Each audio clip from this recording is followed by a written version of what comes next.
come to a story with hopes and expectations, looking for an answer. Sometimes it would be better to live with that hope without ever knowing the full story.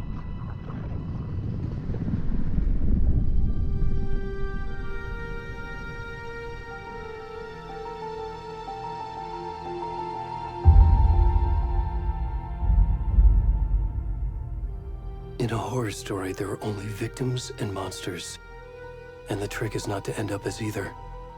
But trapped by the genre, we are all ripped to pieces along the way.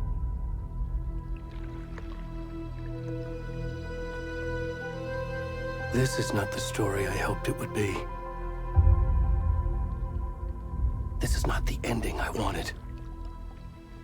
This story will eat us alive. This story is a monster. And monsters wear many faces.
Already gone.